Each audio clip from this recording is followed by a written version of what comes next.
Electronic business, also known as e-commerce, is where the buying and selling of goods or service happens via the internet. In Malaysia, many legislation fall under the umbrella of various ministries that directly or indirectly affect online shopping habits. The major law that regulates e-commerce transaction is the Electronic Commerce Act 2006 and is enforced by the Ministry of Domestic Trade, Cooperatives and Consumerism. Under Section 7.1 of the Electronic Commerce Act 2006, promotes commercial transaction electronically by recognizing the establishment of valid contracts established via the electronic message.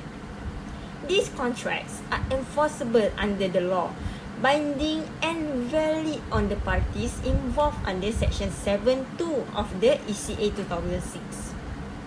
Electronic signatures that fulfill all the elements in the Section 9 of the ECA 2006 or the Digital Signature Act 1997 are accepted in Malaysia and make it easier to create electronic contracts. Generally, a consumer may be a person purchasing commodities or availing service. However, in consumer protection laws, consumer refers to a person more narrowly in terms of commercial transaction between consumers and goods or services providers. Section 3.1 of the Consumer Protection Act 1999 defines a consumer as a person who acquires or uses consumer goods which are usually bought for domestic, personal or household use and not for business use. Accordingly, in the case of Puncak Niaga Sdn Bhd versus NZ Sdn Bhd 2012, the Court of Appeal ruled that a private company purchasing a Mercedes-Benz as a company vehicle was a consumer. Consumer protection law promotes equitable trade by stopping companies that employ deceptive or unfair practice from acquiring an advantage over consumers. The law primarily deals with the contract of sales for goods, which is the most frequent type of agreement entered into by consumers on a daily basis. In the past decade, Malaysia experienced a huge growth and development in communication and information technology. Since Malaysia is increasingly adopting digitalization, it is important for e-commerce companies to stay informed of the latest legislative developments and regulatory changes. This will help them stay within compliance and keep growing opportunities in Malaysia's online retail business. With the compliance of the e-commerce law of Malaysia, companies can operate effectively, protect consumers and assist the nation overall in the development of the digital economy. Then, the purpose of such legislation is to provide a secure and trusted internet shopping experience, safeguard consumer interests, and ensure that business houses respect the law. Lastly, the key legal requirement of doing business online in Malaysia is adherence to the Personal Data Protection Act 2010. The PDPA replaced the protection of personal data first and applies to how businesses collect, manage, store and transfer their personal data. In Malaysia, the framework for consumer protection in e-commerce is primarily influenced by the regulation set forth in the Consumer Protection Act 1999, CPA 1999, which also applies to online transactions. This act is supplemented by the Electronic Commerce Act 2006, ECA 2006, which gives the legal framework for electronic transaction, complemented by the Consumer Protection Electronic Trade Transaction Regulation 2012, which also stipulated further provisions for e-commerce businesses. These rules are established in order to promote ethical behavior and consumer protection from concerning problems such as deceptive advertising, unfair contracts, and fraud. The Consumer Protection Act 1999, CPA 1999, is a significant law that safeguards consumer in Malaysia, including the consumer of online transactions. The extensive act was enacted to empower consumer with the ability to make sound choice and guard them against online fraudulence and deceit. For example, misrepresentation, false impression, and defective products. The Act provides consumer with the redress if their rights are breached, where in a legal system is available to resolve the conflicts. In recent years, the CPA has been further fortified by amendments to its efficacy in addressing the challenges presented by the digital age. The amendment have ensured that the Act is effective in terms of protection of consumer rights in the fast-changing e-commerce environment. So, the fundamental idea of the ECA 2006 is to accept the legitimacy of electronic communication in order to form a contract. The ECA 2006 will treat an online agreement as equally same as valid as the agreement made face-to-face. This Act covers all the commercial transactions conducted electronically, including those of the federal and state government, except powers of attorney, wills and codicils, and the execution of trust and negotiable instruments. The ECA 2006 also supports the principle of electronic signatures and presents a wide definition of what an electronic signature entails. The Contract Act 1950, CA 1950, is the Malaysian law of contract that governs the formation of contracts, and as a consequence of the ECA 2006, has also made its applicability to the field of electronic contracts. The Contract Acts outline the fundamental principle and establish maxims of traditional contracts, including duress, undue influence, fraud, and misrepresentation, which are now relevant and valid to e-commerce as well. Conversely, the SOGA 1957 can also be referred to when addressing online sales of goods. This Act stipulated implied terms suggested about the standards and suitability of products, delivery of those goods, and other related materials.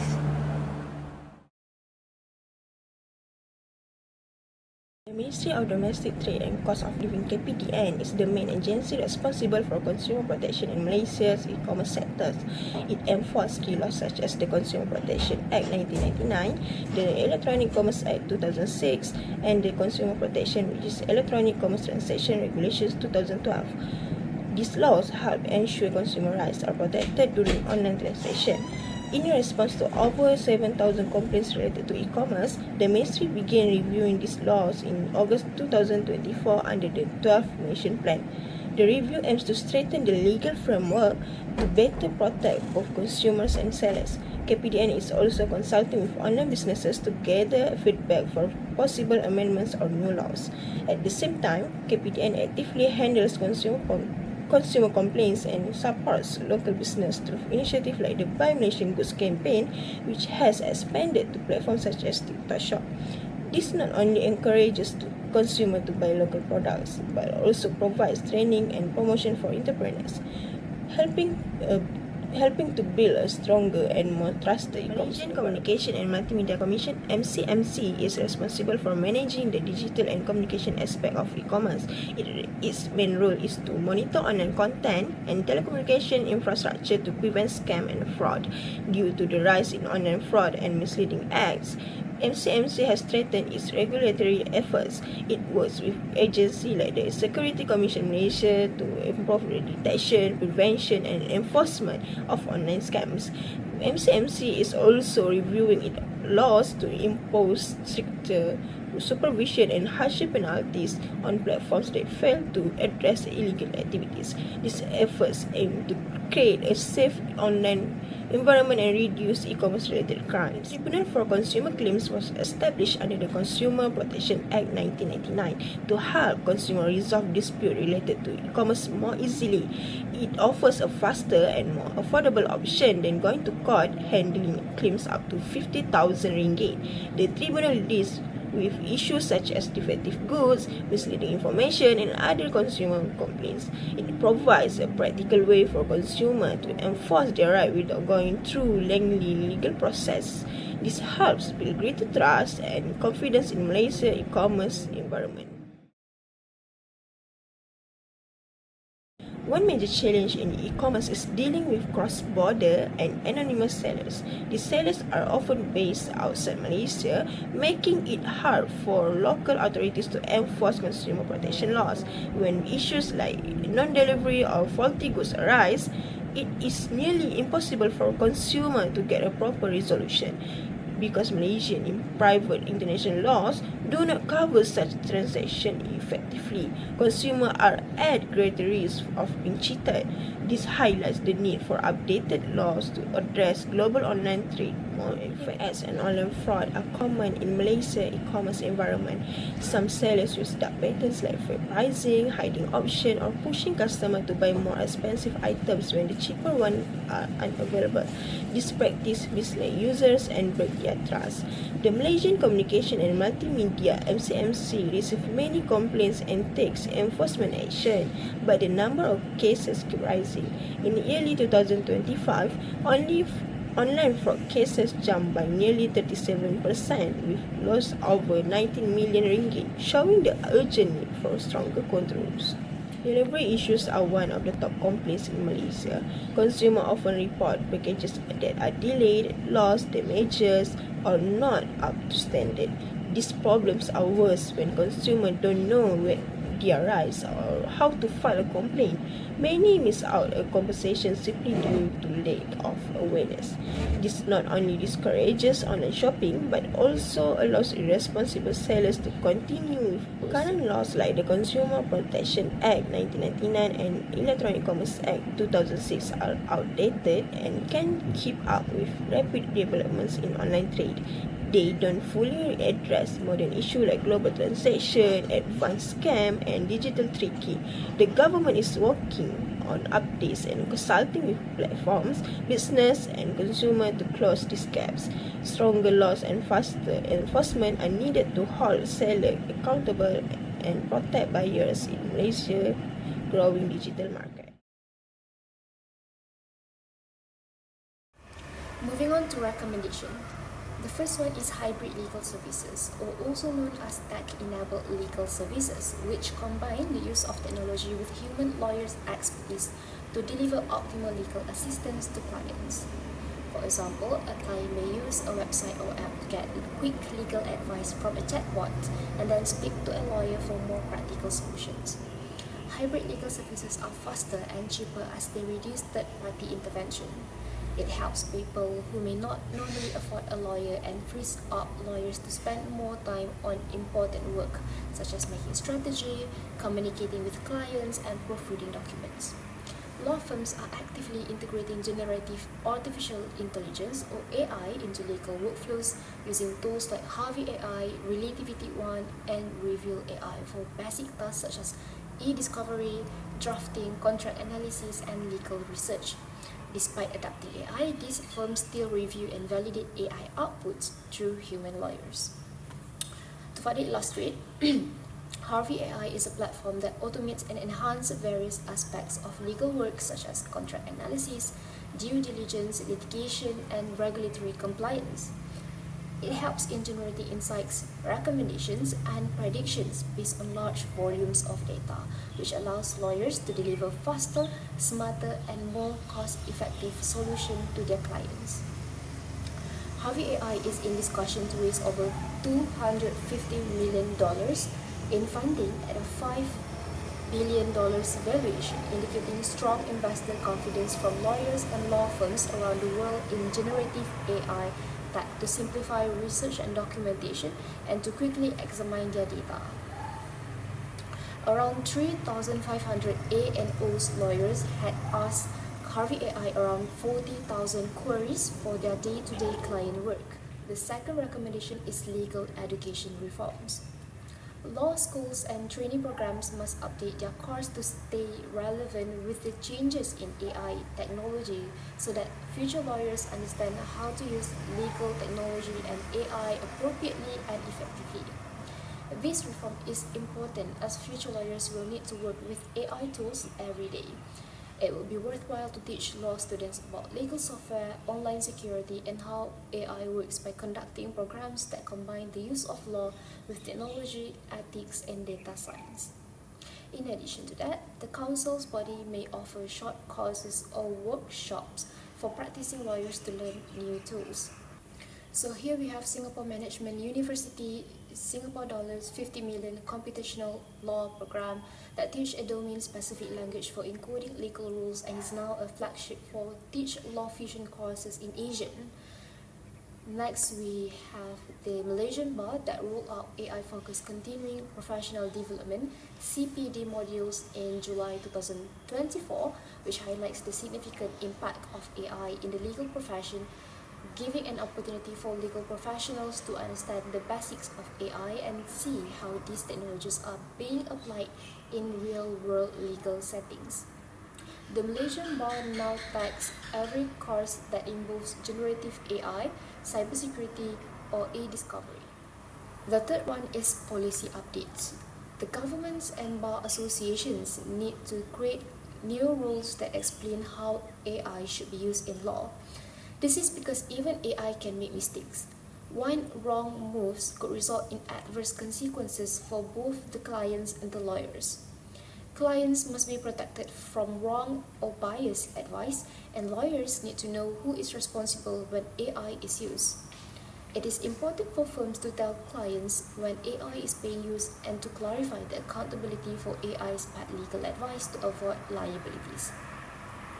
Legislative bodies may update rules about confidentiality to include AI and digital tools, as well as develop ethical standards for companies that build legal AI tools to avoid any breach of clients' privacy and security. In the United States, a provision in the House drafted One Big Beautiful Bill would preempt state and local AI laws for the next 10 years. Separately, we have the Executive Order 14110 in October 30, 2023 that still governs federal agency AI use, directing agencies to issue domain-specific standards in the lending, housing, and criminal justice. While in United Kingdom, the Solicitors Regulation Authority (SRA) has authorized the first law firm providing legal services through AI.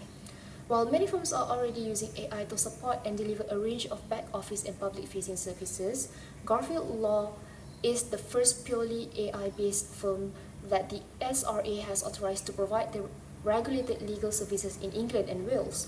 It is, however, not autonomous in that the user must approve each step. The last one is wider tech access for all firms.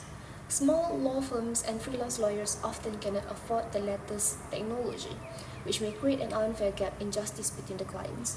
While larger firms have the upper hand in this, the clients of smaller firms may receive slower or less accurate services. This matter could lead to unequal access to justice, and the government and legal bodies are presumed to help fund technology for smaller firms, promoting free or low-cost AI tools for legal use and providing training and resources for all lawyers, no matter the size or duration of their practices, in which any would suffice.